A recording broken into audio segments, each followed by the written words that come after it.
Good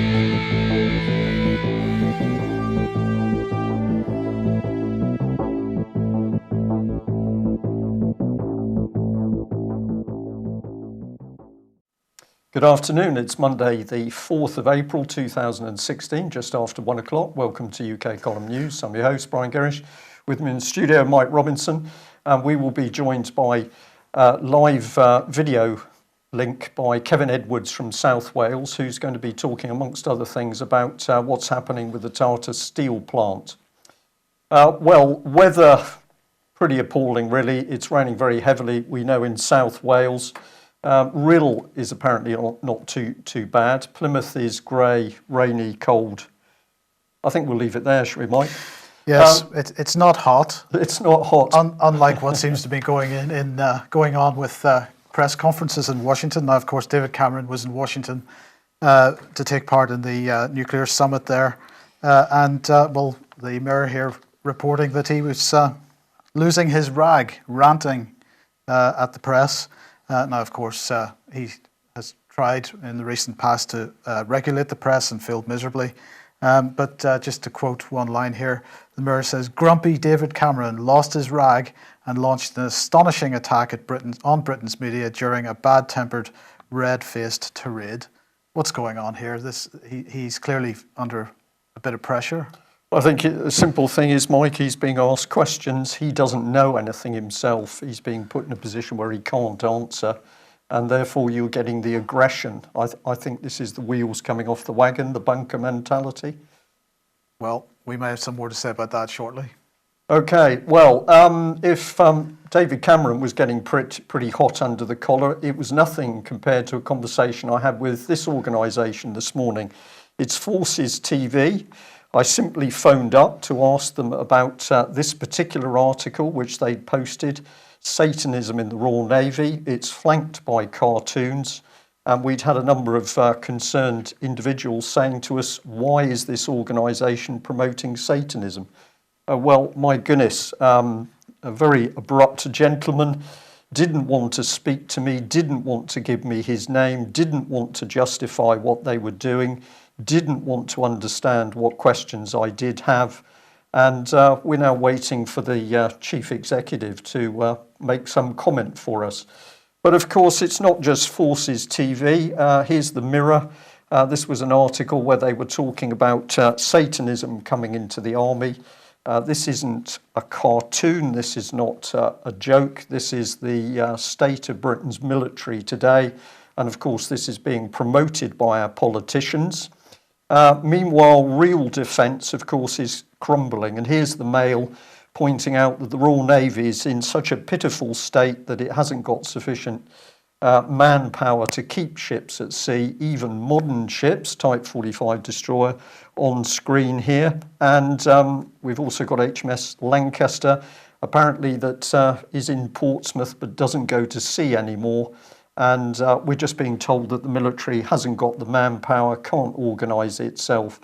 There's doom, gloom and breakdown. They don't seem to be able to fix their engines. Can't fix their engines, Mike, because David Cameron's government has got rid of all the extremely experienced NCOs, principally the engineers that keep things working. These are the critical people that keep the armed forces going. Got rid of those. But we can bring in the Satanists. Do you think this is because the atmosphere within the Navy is so toxic at the moment that people are leaving, or is it they're being sacked because of cuts? It's everything, Mike. People are leaving because the atmosphere is toxic. People are leaving because they're being overworked. So, of course, fewer people you have doing the job, the harder they work. And, of course, the government over the years has been paying huge bonuses to make sure that people who think they can get on to better things are going to leave. Why is all this happening? Well, of course, we'll just bring in this slide. We've shown this before. We get a clue from Mr. Trump, who says that NATO is now obsolete and expensive. It doesn't have the right countries in it to tackle terrorism, and they're going to have to adjust. So what we should be watching out for is where David Cameron is really going, which is the new EU military structure. So Britain's armed forces deliberately dismantled in order to squeeze the remainder into a pitiful ragtag of European military interests. Well, if that's the state of the armed forces, no doubt David Cameron is rubbing his hands in glee, but he should also be rubbing his hands because, well, this lady is clearly doing her job. Let's have a look at Justice Goddard because she has now announced that, here we are, that the Goddard inquiry will not ignore false abuse claims. So what she said, well, she said this: the public inquiry into child sexual abuse will not ignore the damage done to prominent people who were falsely accused. And in an article in The Observer, she stated it must strike a balance between the rights of the accusers and the accused. So here she is drifting her remit to protect the rich, the powerful, the politicians, all the people that the child abuse victims are pointing a finger at in the first place. And Goddard is just going to start the smoothing of the waters. I don't remember this being in her terms of reference. Well, I never saw it in her terms of reference, Mike, but of course this is a classic case of operating outside her authority, which is you don't take notice of terms and reference, you just get on and do what you do.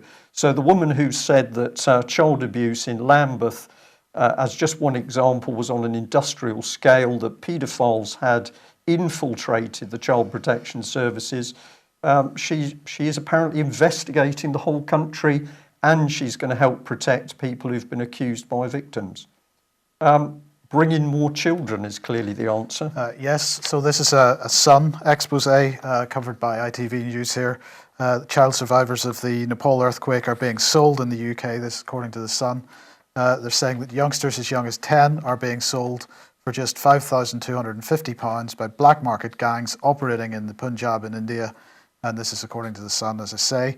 Theresa May said that child trafficking is a truly abhorrent crime, and she urged the National Crime Agency to investigate the newspaper's claims. She said no child anywhere in the world should be taken away from their home and forced to work in slavery. That's why we introduced the landmark Modern Slavery Act last year. What's it doing is the question I would ask. And then she went on to say, which included enhanced protections for potential child victims of slavery and sentences up to life imprisonment for those found guilty.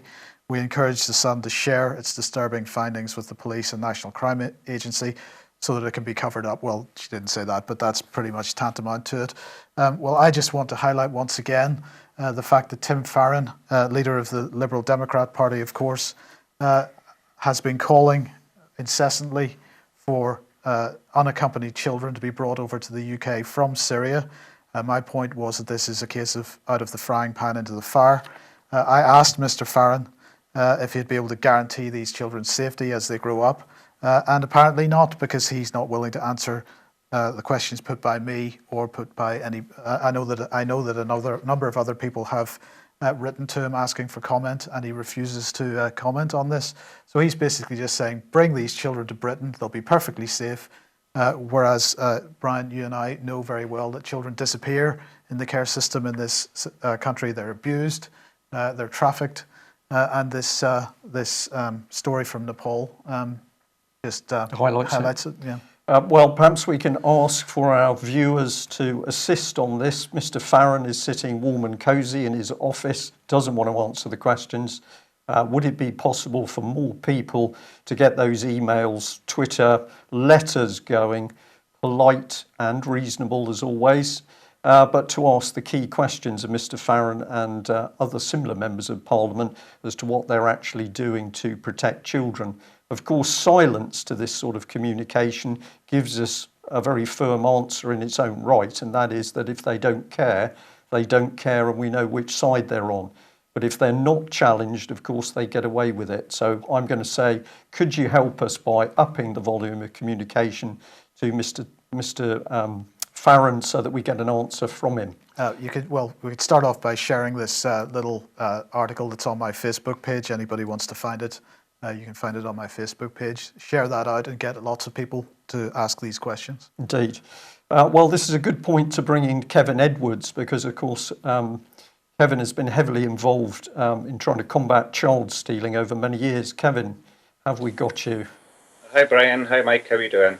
Yes, fine. Thank you very much for joining us. Kevin, what's your comments really on that report of Goddard and let's bring more innocent young children into Britain? Well, it's absolutely unbelievable, isn't it? They're not going to let away people, they say, in authority that's been falsely accused. And yet the evidence, Brian, again, is overwhelming. The agenda is just basically sickening what's going on with children in this country. You're getting 2,000 children a month, I believe it is, now being taken into care in the United Kingdom, most of them from perfectly good children, purely for cash, with adoption ranging from about £60,000. We need to sort this out. It is coming more and more into the public domain that people are picking up on this, but it's just absolutely disgusting. Anybody of a rational, sensible, humane mind, just, all I can do, Brian, is shake my head. Kevin, just give us a very brief update, if you can, on the Linda Lewis case, because I know that things are continuing to move in South Wales. You've got Beth Jenkins still involved, and this whole case has now been taken inside the Welsh Government. What is the latest? Well, it's moving on slowly, Brian, but unfortunately we seem to be running into brick walls. We're deliberately being obstructed now by the courts and the Labour Party in South Wales and in Neath Talbot County Borough Council. As we correctly have said on many occasions, the injunction that was taken out in 2009, basically a gagging order against anybody speaking out against the criminal acts that had been committed by Neath Talbot Council and the Welsh Assembly Government, was declared void ab initio in June 2014.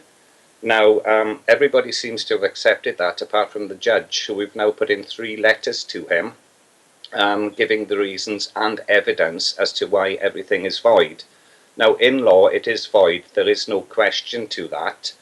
Although within the Welsh Assembly Government, Labour Party ministers and Labour Party politicians are deliberately obstructing Beth Ann Jenkins. They blocked her on the 23rd of September last year from raising Linda Lewis' case in plenary and on Senedd TV, which is the Welsh Assembly TV channel.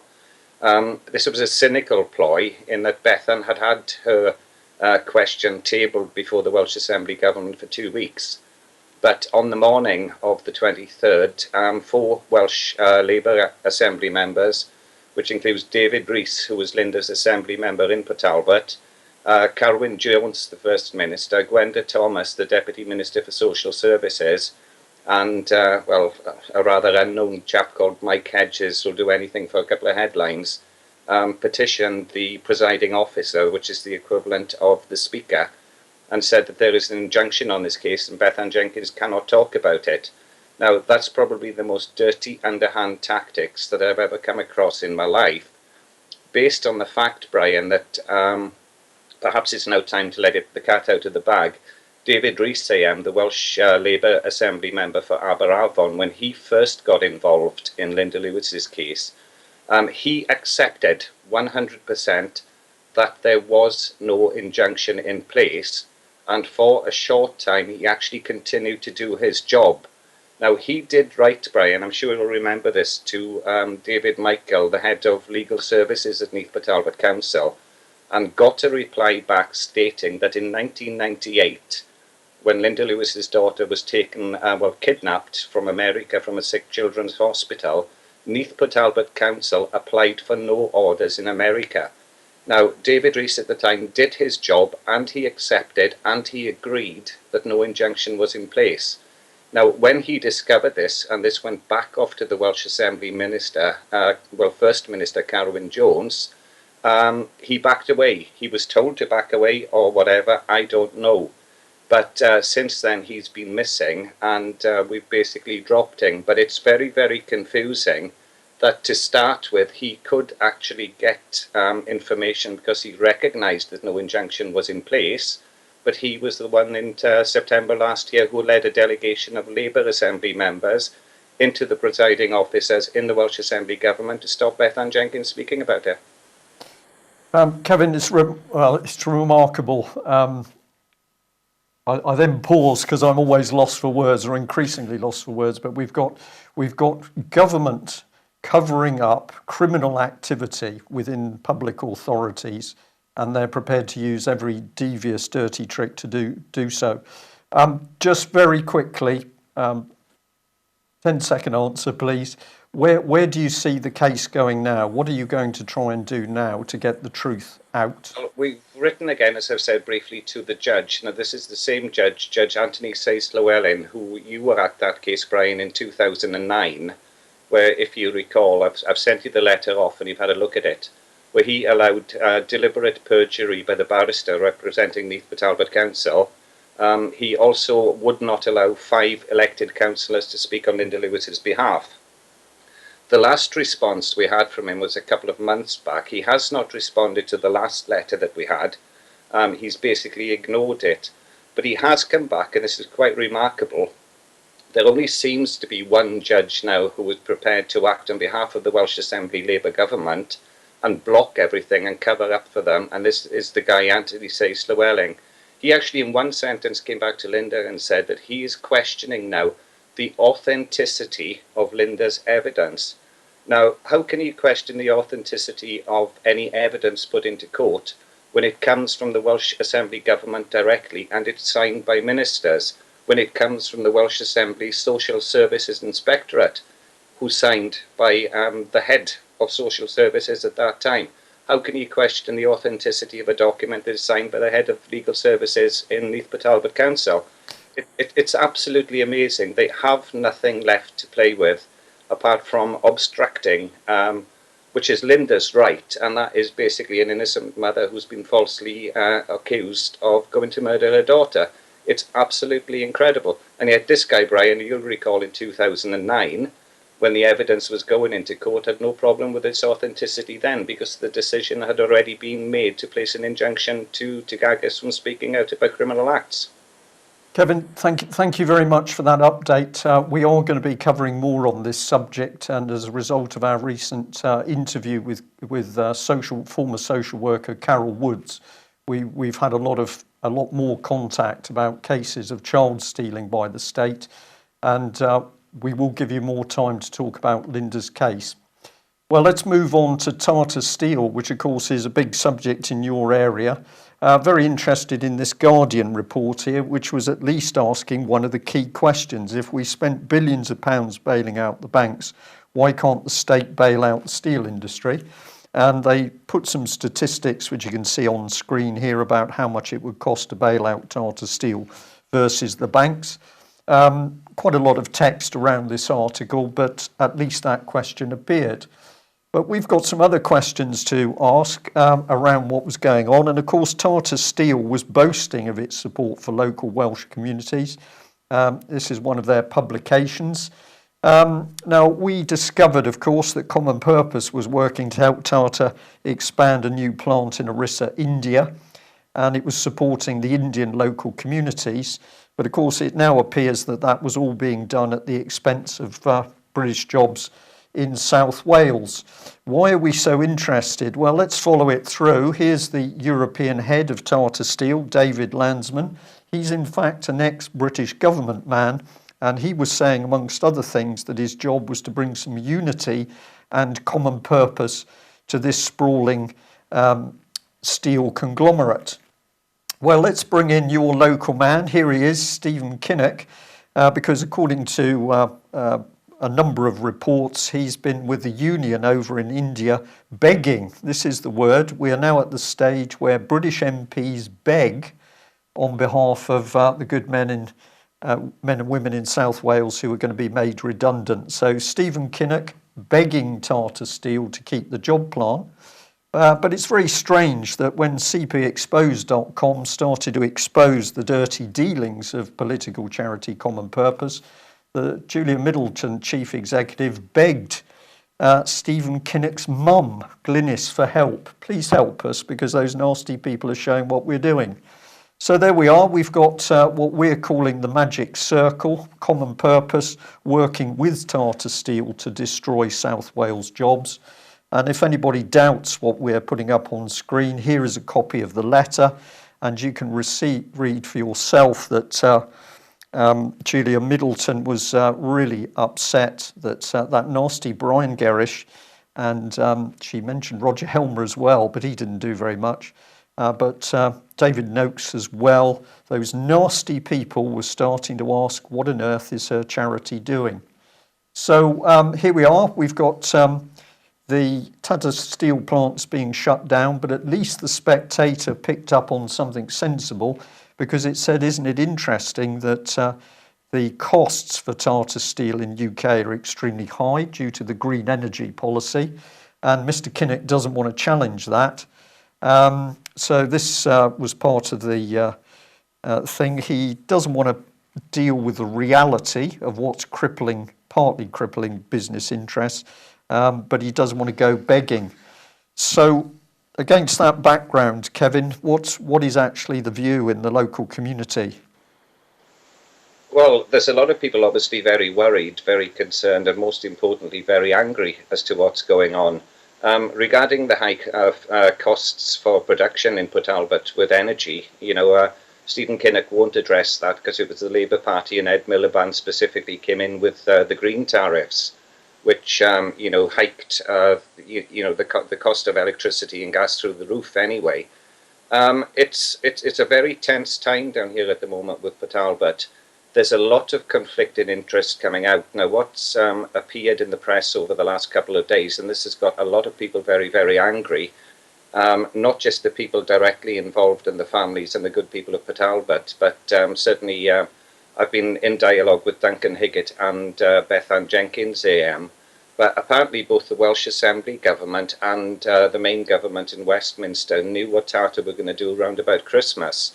Now, what has come out of this is that I know they've obviously been working on things for the last 3 months, but it seems to be in Wales certainly that the Labour Party has had a 3-month advantage to prepare some sort of exit strategy or face-saving strategy for, whatever's going to happen.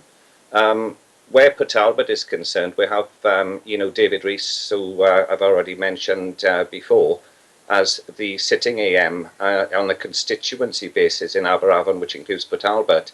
But we also have the Dehont system down here, where we have 4 different assembly members who cover the region.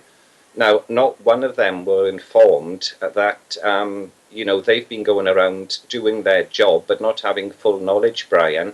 And that includes, I think it's Conservative, Labour, Plaid Cymru, and maybe, who's the other one, a Liberal. Who have not had full knowledge of what was going on in the steelworks. And it does make this all look a little bit theatrical when, people have been saying, oh, well, why wasn't the business secretary in Mumbai? Well, why would he go to Mumbai if the decision had been ready made in December?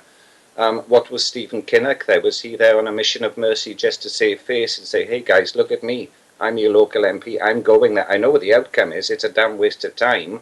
But hey, look at me, I'm giving myself an exit strategy for when the worst happens. So, what we've got in South Wales is the usual thing of the left leg blaming the right leg and the right leg blaming the left leg, when both of them are actually giving a big kick in the face to the workforce in Port Talbot. Kevin, thank you very much for that. We will do some more investigation as well on that little circle. And as has been pointed out in the chat room, that Stephen Kinnock's Danish wife, former Prime Minister of Denmark, was bringing in green energy policies in Denmark, causing problems. So these are internationalists. He's certainly not working, in my opinion, for the best of the Welsh people. Well, he's not. He's the globalist, Brian. But, another article that's come up as well over the last couple of days is that Tata Steel itself has actually gone into bed with a Chinese bank. And that should explain a lot. Why, Well, there's certainly a lot of getting into bed together. So Kinnock is obviously fully in bed with Denmark. Bring in the Chinese. We can also bring in Common Purpose, because Common Purpose training those Chinese leaders as well. Mike, Ian Crane, I think. Yes, tonight, Ian Crane back in the studio, 7:30 p.m, Humanity versus Insanity. He's going to be speaking to Dr. Graham Downing, discussing the film, Andrew Wakefield's film, Vaxxed. And Graham Downing will be discussing data on autism and so on, so please join us for that. And then at 2100, 9 o'clock, Susan Gorman-Chang will be coming back on Fracking Nightmare, because the Porter Ranch, there have been developments at the Porter Ranch gas leak. It has now been identified by New York Times Magazine as being somewhere not quite as bad as Fukushima, but actually quite a bit worse than the Deepwater Horizon disaster. So that continues, and in the meantime, people are being forced back into their homes, despite the fact that the problem's never really been dealt with. So join us for those two programs tonight. Now we move on to, I suppose, what is occupying most of the mainstream press today, the Panama Papers. Several terabytes of big data, apparently supplied by someone to a German newspaper, this German newspaper, Süddeutsche Zeitung, and a network of secret offshore deals, vast loans, a law firm, the fourth largest offshore law firm in the world, Mossack Fonseca, and all kinds of shell companies, hiding identities, evading tax, and so on.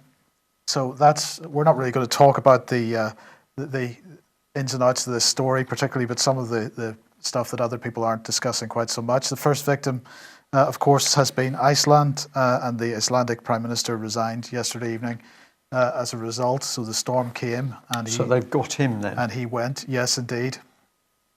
But he went not before calling the police and some journalists. So these were journalists from the Norwegian newspaper Aftenposten.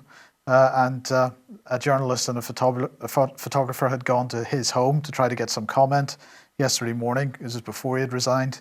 And the next thing they knew, the police were breathing down their necks and asking them to leave and so on. So he clearly didn't want any kind of publicity at that time. But anyway, I want to mainly focus on why this is happening, who's behind it. And as Cryptome points out here, the story is being managed. A large number of documents were released to the original newspaper, but now only a few are being publicized. So what's going on? The original recipient, the original German newspaper, effectively being cut out at this point. And this lot are managing this story from now on, the International Consortium of Investigative Journalists. Well, who are they? Let's have a look. They've got an about page. And they say they were founded in 1997 as a project of the Centre of Public Integrity, and here they are. They also have a page, an about page for ICIJ for some reason, well, because it's their project, I guess. And it includes this little snippet, which isn't on the main website, the funders. And who have we got? The Odysseum Foundation, Open Society Foundations, the David and Lucille Packard Foundation, the Oak Foundation, the Pew Charitable Trust, and the Waterloo Foundation. So we have an organisation funded by multi-layered tax-exempt trusts and foundations publishing documents about shell companies and tax evasion. And George Soros, of course, in the middle of that with Open Society Foundations. So no hypocrisy there at all, but never once to miss a trick. The ICIJ attempts to divert everyone's attention onto guess who. There we go. And of course... Shall we say, we need to say that for our listeners, Mike. Vladimir Putin, of course, yes. And of course, The Guardian picked this up as well because they are linked to ICIJ as well. But quite a lot of the mainstream media picked up on this point. How do you hide away your cash in tax havens? So here we've got the FT talking about tax havens. We've got France 24 talking about tax havens. Well, indeed, some people tweeting about tax havens as well and saying, well, these documents are only about one tax haven. This is the tip of the iceberg. Well, I'd just like to remind you of what we published in 2013, because, of course, in 2013, we had the first bite of this cherry, which was Google not paying their corporation tax, Google and others. And we said at the time that the agenda for Bilderberg 2013 was big data and the global tax regime. So have a look at this short clip, and this was the part of the interview that we did with Michael Meacher at Bilderberg in 2013. Bear with me on this one. The UK column says, for example, that they will ostensibly appear to support like a corporate profit tax. Eric Schmidt, the head of Google, has been consorting with the government because Google had a summit here at the Grove Hotel right before Bilderberg.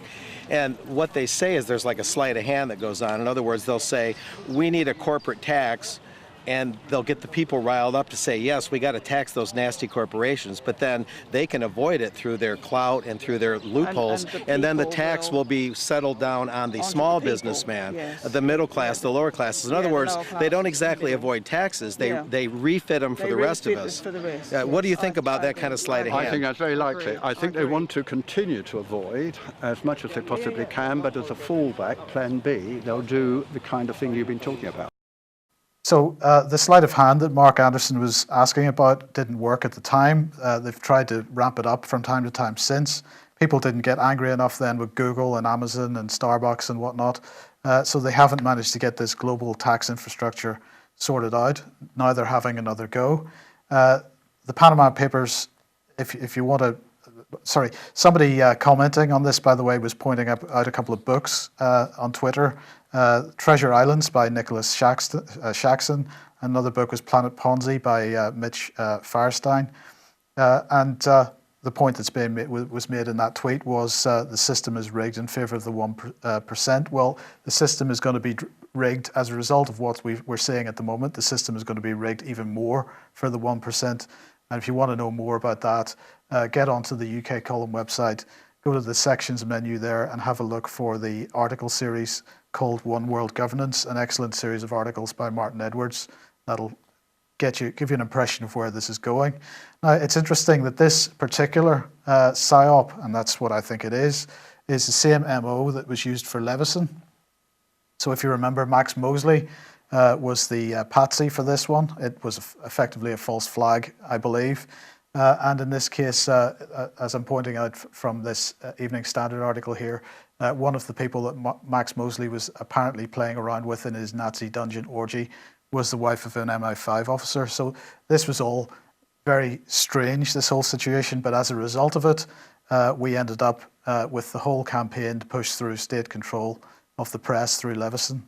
Now that agenda has failed utterly, and we've got to make sure that this one does as well, because the last thing we want is a global tax regime. But there is still some interesting information has appeared nonetheless. And of course, the British government right at the heart of this, as WikiLeaks points out with this little graph, which comes from the documents that have been released so far. The United Kingdom right at the top of the list, with Hong Kong, which of course ex-UK colony, still contains a lot of the old British financial infrastructure. That is quite a graph, Mike, isn't it? Because you look down for the United States that's listed there as number 4. You would have thought with the volume of money circulating in the States that they'd be way out in front, but no. Absolutely. And whereas all the focus has been on certain Middle Eastern leaders and Putin, we should highlight this little excerpt. Ian Cameron, the father of David Cameron. Surely not, Mike. A stockbroker and multimillionaire until he passed away in 2010. He was a client of this law firm, and he used the law firm to shield his investment fund, which was called Blairmore Holdings, Inc. Blairmore Holdings, Inc. I'm fascinated by that. From UK taxes, what else was he doing? Nobody knows. But of course, there have to be some patsies, and there has to be anger over this. And this is pretty much the same MO, Brian, as MP's expenses, as to the child abuse situation. It is used to encourage anger and frustration in people. They'll get what they want out of it, and then they'll shut it all down. Yeah, but the aim is global tax. Global tax. Global tax. Probably we need a judge to look into. I'd appoint a judge, preferably New Zealand one. Sure, she'd have it cracked open in no time at all. Patrick Henningsen. Well, actually, Vanessa Beeley. Okay. So just want to highlight this article, new article by Vanessa on the 21st Century Wire website. Please go and read it. UN whitewashing Saudi coalition war crimes. And of course, she was in Switzerland presenting to the United Nations a couple of weeks ago. So this is, she is writing for some authority. She ends up by saying it's almost impossible not to conclude that multiple parties are colluding to starve Yemen into submission to Saudi objectives that are aligned with those of the US, NATO, and Israel. And anybody wants to meet Vanessa, please go to AV7, of course, or she'll be speaking at Frome a week after that. and we'll have full details of the Froome talk shortly. But AV7 is your first opportunity to meet her. Excellent. Just very briefly, Kevin, what do we say? How do we get this message over that really Britain is being governed by just corrupt criminals? Isn't that the truth of it? Well, yes, absolutely, totally corrupt people, seriously corrupt people. But, I've been speaking to quite a few people again, Brian, as I've said, and there is one simple solution that will guarantee the poor steelworks in Port Talbot and in other places and full employment. And of course, what we need to be pushing on this is the Bradbury Pound.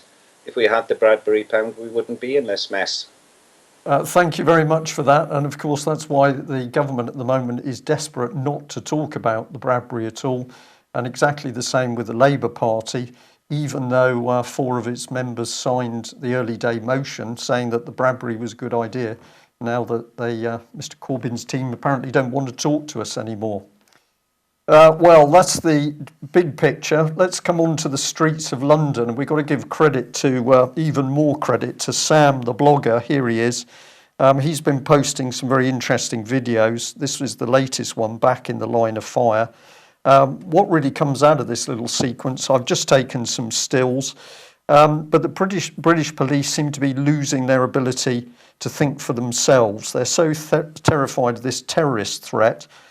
What is that, ISIS, or is it al-Nusra, or is it Free Syrian Army? I'm not too sure. It's very confusing, but David Cameron knows, apparently. So let's have a look. Well, this is what Sam was doing. He went to take a few videos of those nice soldiers on their horses, horse guard parade type thing, which of course many other people and tourists go specifically to take photographs and video. But the police didn't like Sam videoing, and it got quite heated. So even though other people were clearly videoing, this is what Sam had to endure, which was an interrogation by the police, heavily armed, of course. They wanted to know what he was doing. He said, I'm videoing. Everybody else is videoing. Please go and watch this, because as an example that the police seem to have had their brains stripped out. But one of the things said by the gentleman in the central in the picture is the reason we're asking for your details is because we're asking you to account for your actions. But what Sam had been doing was videoing, which a big crowd of other people were also videoing. Yes, but aside from that, the policeman is asking Sam to account for his actions. Yeah. I thought it was the public held the police to account for their actions, and our MPs and so on. We seem to have a reversal of roles here. Well, we do. This is why this video is just well worth watching. Back in the Line of Fire. Go and have a look. And Sam, you're doing a great job. You stay out there getting these video clips, because of course it shows the police for what they have become. Not all of them, but many. And we'll just remind you, this is the sort of thing that Greater Glasgow Police, well, of course that's not true, is it? Because they're Police Scotland. No, none of the local Scottish police divisions exist anymore. But they're saying, think before you post, or you may receive a visit from us at the weekend. So if they pick on you because they don't like you, you can't video, even though there's no law against videoing, and other people are videoing. And if you post anything a bit nasty, then they've got the resources to get you. They haven't got the resources to pick up those VIP paedophiles, but they can knock on your door. Go and have a look at this Twitter page, because under this particular tweet was a comment which I liked a lot, but unfortunately it used very bad language, which included off, and was directed at Greater Manchester Police. Credible stuff. So where is this new policing style coming from? Well, we just thought we'd come back to Common Purpose, because here is Common Purpose, and they're collabing. They're running a collaboration with Avon and Somerset Constabulary. Common Purpose runs leadership development programs across the UK that inspire and equip people to work together and across boundaries, except, of course, if you happen to be working in Tata Steel in South Wales, where Common Purpose has been working to make sure you haven't got a job. Kevin, 5 minutes to go. Brief comment, if you like, on the police, because you've been experiencing the police in the Linda Lewis case, haven't you? Well, when we saw the police, I think, I've forgotten when it was, Brian, I think it was last year when Bethan Jenkins AM and Duncan Higgett and Linda and myself had a visit, we found them very good, very sympathetic indeed. But looking at what Sam the blogger's doing and things there, it's quite interesting because a friend of mine from Port Talbot, he's got a mate who's in traffic with South Wales Police, and he said, quite off the cuff, not deliberately, he said that they've stopped stopping so many drivers these days because they're getting videoed too many times, and it's getting a little bit difficult for them. It's also good to know that people are saying, I'm not actually the driver of the car, I'm under common law, and I am a traveller, which means I'm exempt from any commercial process that you're trying to enforce on me. So, things are coming in. The police force is still a little bit of an enigma in South Wales. After that meeting, we did say, when Bethan and Duncan and Linda were there, that we were going to be looking at taking legal action over the false claim of Linda being arrested. They did come back with an explanation and say an apology to say that they were never arrested, but it's quite funny. A month later, Linda got a letter from a chief superintendent in South Wales, literally begging her not to do anything by saying that they've never done anything wrong. So it was a little bit confusing that. Why would they come back and say they've never done anything wrong before they've actually been accused? I mean, we know historically they have done, but certainly for the time being, is it worth taking the Linda Lewis case to South Wales Police? We don't know, but certainly the police that we have dealt with have been very reasonable indeed. And it's nice to know that on the QT somebody else admitted that the police force is not the problem. They can go on the evidence. The problem here is the CPS, who are protecting the paedophiles and the criminals in power, not the police. Right. Well, we'll watch how things develop there in South Wales and elsewhere in the UK. And of course, we're going to keep saying that we do get a lot of help from people in Britain's police forces. So it isn't all of them, but of course they have to understand what's being done within their own organisations. Well, let's end on a piece of news that isn't really news, but maybe it is. This is The Guardian. And they followed BBC Radio 5, who's been investigating. And Mike, do you know, BBC has discovered that local councils have been using what's called compromise agreements to buy people off when they've discovered something wrong. So you sack them, they get annoyed, they decide to take you to court or tribunal. So you buy them off with a huge sum of money called a compromise agreement, which includes a gagging order. And apparently, although this has been widely known for at least the last 5 years, BBC Radio 5's only just discovered it. And they're getting very upset because apparently there's been 17,571 compromise agreements by council local authorities in UK. And the figure is about 200 million of public money spent, but nothing on how much the BBC has spent on buying off people who are exposing what's going on. I think compromise agreements are pretty standard fare in the public sector these days. Since the BBC is sort of semi-public sector, they behave the same way. Yeah, absolutely. So never mind the criminality in Westminster, never mind the child stealing and abuse. The good old BBC's discovered that somebody else is doing things wrong. So that's the local councils. A little bit jealous, yeah. Well, that ends today's news. Kevin, thank you very much for joining us. And as promised, we will have you back for more detail on the Linda Lewis child stealing case. And we would certainly like further updates on what's happening around Tata Steel and the Kinnocks. Somebody said Stephen Kinnock resided in Switzerland. Don't know. Wasn't that one of the top of your corruption lists, I think, on that little diagram? Yeah. Probably was. The World Economic Forum for tax reasons. Go on, just say that again so that we get you on screen. Stephen Kinnock lived in Geneva when he was chairman of the World Economic Forum purely for tax reasons. Okay. Tax avoidance reasons. Well, tax reasons. How interesting. Thank you very much for that. That ends today's news. Thank you all very much for joining us. If you like what we do, we need your help by subscriptions or donations. We can only do what we do with that continuing support. So if you're not yet signed up to UK Column, please consider doing it or helping in any way you can. And the last comment is that we've had a very, very good response to the interviews with Carol Woods, that very brave social worker who blew the whistle on that she'd been told to falsify documents so that children could be stolen from their parents. We've had a lot of responses over the weekend, and I had an excellent chat with a lady in New Zealand on that very subject. Thanks for joining us. We'll be back same time tomorrow. Bye-bye.